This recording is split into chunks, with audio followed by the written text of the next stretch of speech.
Bonjour, bonjour, en direct de Caracas, juste derrière nous, je suis avec quelqu'un d'exceptionnel, ou en tout cas que moi j'aime beaucoup.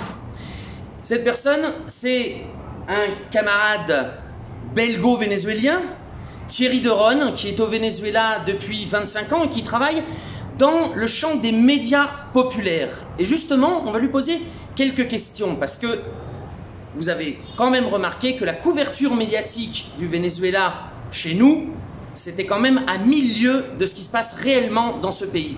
Alors, la première question, Thierry, qu'est-ce que tu penses de la couverture médiatique de la révolution bolivarienne en Occident? Depuis 20 ans, quelque chose qui a été très constant, c'est l'invisibilisation de ce qui est le plus essentiel, le plus particulier dans le processus vénézuélien, qui est la participation citoyenne dans tous les niveaux de la démocratie participative, que ce soit à l'échelon d'un conseil communal ou de communes qui sont l'ensemble de conseils communaux sur un territoire. Il y a évidemment des milliers d'expériences et depuis 20 ans, a fortiori, qu'on pourrait raconter et qui sont systématiquement exclus autant que les politiques sociales du gouvernement bolivarien, et ça on comprend bien pourquoi, mais il y a une particularité justement qui a toujours été effacée, ce qui fait que pour l'occidental qui croit que les médias l'informent, évidemment le Venezuela c'est un jeu Nintendo avec un tyran appelé Nicolás Maduro qui est tout seul sur une pyramide, et alors il faut juste donner une pichenette pour le faire tomber et c'est très amusant. Donc, Et pourquoi justement invisibiliser le peuple? Pourquoi ils ne montrent jamais la réalité du peuple vénézuélien, l'organisation populaire et le soutien qu'ils donnent à la révolution bolivarienne? Parce que c'est le facteur d'identification immédiat pour un citoyen de n'importe quelle latitude, voir son alter ego féminin ou masculin en train d'arranger, de créer un projet d'école ou d'arranger une maison avec l'aide du gouvernement local, de penser un budget de façon collective, de mettre en place un système d'agriculture pour mettre le lien entre la production agricole et un quartier, de repenser son habitat, d'inventer des projets culturels, enfin tout ça mettrait... La démocratie participative. Voilà, et ça mettrait évidemment des visages en face de nous, des sentiments, des témoignages très concrets qui, dans les mouvements féministes, dans les mouvements paysans, dans les mouvements étudiants, dans le champ de la création, quelle qu'elle soit, de la production, les syndicats, les travailleurs, partout il y a à ce moment-là une correspondance naturelle entre citoyens du monde qui pourrait se faire, et une solidarité a fortiori, et en tout cas ça remettrait en place l'idée de la perception dont on parlait tout à l'heure, c'est-à-dire que le Venezuela c'est d'abord une grande école de révolution citoyenne, et à partir de là c'est contagieux, ça donne un mauvais exemple, donc il faut à tout prix effacer ce qui est le plus important ici. Alors comment faire? Que faire pour montrer cette réalité? Quels sont les moyens techniques dont on dispose? Quels sont les réseaux de communication qu'on pourrait utiliser pour faire connaître la réalité du peuple vénézuélien? On a beaucoup parlé des réseaux sociaux, nous sommes à l'ère d'Internet et c'est vrai, on est en train d'en utiliser un, mais il ne faut pas oublier que nous sommes en quelque sorte des invités en sursis de grands groupes états-uniens qui sont propriétaires de ces réseaux sociaux. Donc tôt ou tard, une vraie politique de gauche, que ce soit à l'intérieur de chaque pays ou d'une façon internationale, doit repenser à mon avis 4 grands thèmes pour éviter même de disparaître comme famille politique, pour que l'identité de gauche ait une pérennité et un avenir et puisse se multiplier. Il faut repenser à tout prix, et très vite d'ailleurs, on s'y prend même très tard, d'abord la propriété des médias, parce qu'on peut dire à l'infini, par exemple en France il y a 9 milliardaires, c'est scandaleux, oui, mais que fait-on? Que fait-on pour démocratiser la propriété des médias? Donc, depuis le Conseil national de la résistance, on a bien compris qu'il n'y a pas de démocratie sans démocratisation de la propriété. Deuxièmement, oui, parce que la quantité génère la qualité finalement. Et deuxièmement, c'est non moins important la qualité, par exemple l'enseignement du journalisme. Parce qu'on peut avoir une propriété des médias et avoir enfin une hégémonie populaire, citoyenne, pour communiquer entre peuples et à l'intérieur des peuples. Encore faut-il ne pas se faire court-circuiter par une mauvaise compréhension de l'information. Si aujourd'hui on a des écoles de journalisme qui ne sont plus que des négociations entre le marché et ce qu'on appelle l'actu, où les soldats, petits soldats du journalisme sont formatés, ne font plus d'enquête de terrain et sont finalement des gens qui sont assis devant des ordinateurs pour mixer les grandes agences qui sont propriétés des grands groupes de communication, évidemment, on n'aboutit à rien. Donc la qualité. Troisièmement, il faut repenser tout ce qui est le tissu associatif des médias, parce que l'échelle locale, c'est quand même l'échelle citoyenne par pertinence, la proximité de l'information, pouvoir vérifier, pouvoir parler à son voisin, c'est très riche. C'est une pertinence informative très importante. Donc les télé, radios associatives, il faut que l'État d'ailleurs les soutienne, mais que les citoyens reprennent tout à fait leur part dans ce développement. Et quatrièmement, c'est tout aussi important, on en parle au début, il faut que d'une façon très structurelle, on repense la communication numérique, donc les réseaux sociaux en particulier, en dehors des groupes états-uniens.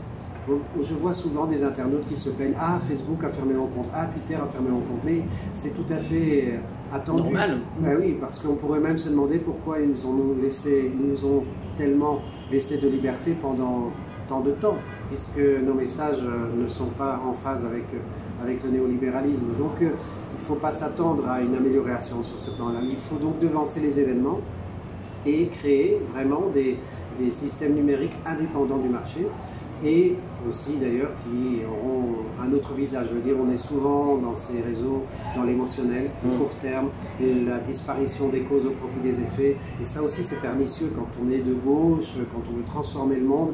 On a besoin des causes avant les effets, on a besoin aussi de plus de réflexion dans l'émotion, et ces réseaux-là non plus ne sont pas propices à ce genre de choses. Alors c'est vrai que c'est contradictoire, parce que c'est pas parce que Thierry vous dit ça que vous allez arrêter de nous suivre sur notre page Facebook et de partager cette vidéo, n'est-ce pas? Dernière question Thierry, tu as été aussi fondateur ou cofondateur plutôt dans des expériences collectives de plusieurs médias communautaires au Venezuela. Tu es actuellement un des cofondateurs aussi de Terra TV, qui est donc une chaîne paysanne, mais c'est pas une chaîne de professionnels du journalisme qui vont filmer les paysans. Vous formez finalement les paysans pour qu'ils filment leur propre réalité. Est-ce que tu peux nous dire un mot sur cette expérience? Tu parles justement des paysans, dans ce sens c'est très intéressant. Il y a une analogie entre le paysan et le vrai journaliste. Parce qu'il y a dans le temps même de la fabrication de l'information une analogie avec le temps paysan. On sait que le paysan, il regarde sa terre, il va la renifler pour savoir quand il faut la semer, il aura la patience de voir ce qui fonctionne, ce qui germe, ce qui ne germe pas, il va apporter les solutions. Et puis au bout d'un cycle agricole d'une année, voilà, la récolte vient. Mais dans le journalisme, on ne peut pas se passer du temps. Sinon, on est dans une artificialité totale. Il faut passer du temps sur le terrain pour recouper des versions, écouter les gens, d'abord les connaître et les respecter, les aimer, vraiment, entrer en contact humainement, et puis après commencer à élaborer à travers les récits des points communs et petit à petit faire émerger des informations qui seront forcément nouvelles, puisqu'on n'avait pas de scénario préétabli, on n'avait pas de projection à faire, et donc on apprend avec les gens. Donc ça c'est le temps qui le permet uniquement. Et puis il y a aussi le temps de la réalisation, le temps du montage, le temps de la circulation des images et le temps du feedback que les gens vont apporter par rapport à ces images et qui vont proposer d'autres pistes de travail. Donc c'est un phénomène qui a été complètement nié par la vitesse qui marque la civilisation américaine. C'est toujours de plus en plus vite.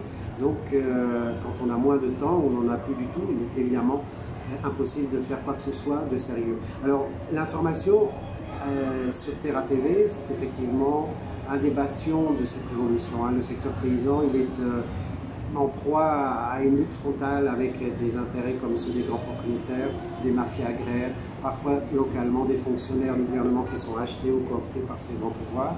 Donc ce sont des gens qui sont à la fois très fidèles à la révolution par leur lutte première, leur lutte pour récupérer la terre, mais aussi aujourd'hui dans ce contexte de guerre économique, le paysan a un rôle très très important d'aider le pays à obtenir une souveraineté alimentaire, donc de nourrir le reste de la population.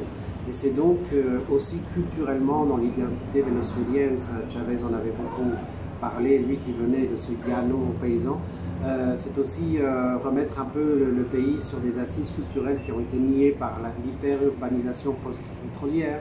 Donc il y a beaucoup de motifs finalement pour que le paysan comme sujet d'une télévision émerge. Et voilà ce que nous faisons maintenant avec Terra TV. Et encore une fois, les jeunes qui se sont formés à l'époque de Chavez dans des écoles de cinéma ou avec nous aujourd'hui donnent le meilleur d'eux-mêmes. Hein. C'est un peu la génération qui enfin, disons, atterrit dans le sens où elle a été formée, mais il fallait le temps politique pour que tout ça germe dans les consciences. Et maintenant, elle est très claire sur la vision du pays qu'ils veulent exprimer. Donc, ils entrent en phase avec ce nouveau projet. Et tout est un problème de formation. Il faut former pour récolter dans quelques années de nouveaux communicateurs. On est là encore dans l'analogie avec le monde paysan. Oui. Thierry, tu sais que sur cette page Facebook, on nous écoute évidemment et on nous lit de France, on nous lit et on nous écoute de Belgique, de Suisse, de Canada, enfin du Québec, mais aussi beaucoup de Haïti, du Maghreb et de l'Afrique. Est-ce que tu aurais un mot pour tous ceux qui luttent, des gilets jaunes en France, en passant par les gens qui luttent en Afrique, au Canada? Est-ce que tu aurais un mot depuis Caracas, depuis le Venezuela, pour toutes ces personnes qui rêvent de construire un monde meilleur? Mais toutes ces luttes et ces peuples dont tu as parlé sont non seulement des voisins parfois géographiques comme Haïti, mais c'est surtout des très proches spirituellement, je dirais. Parce que nous devons la révolution bolivarienne à la première république libre et indépendante des Amériques et Haïti. C'est parce que les Haïtiens ont donné des munitions, de l'argent, ont pratiquement sauvé Bolivar du désarroi où il se trouvait, qu'on a pu avoir l'indépendance, mais que Bolivar a pu traverser les Andes pour aller libérer les autres républiques. Donc Haïti est le déclencheur principal et c'est pour ça qu'on lui en veut tant aujourd'hui et qu'on continue à vouloir l'écraser et que le peuple haïtien qui est actuellement dans la rue, il se bat aussi pour nous.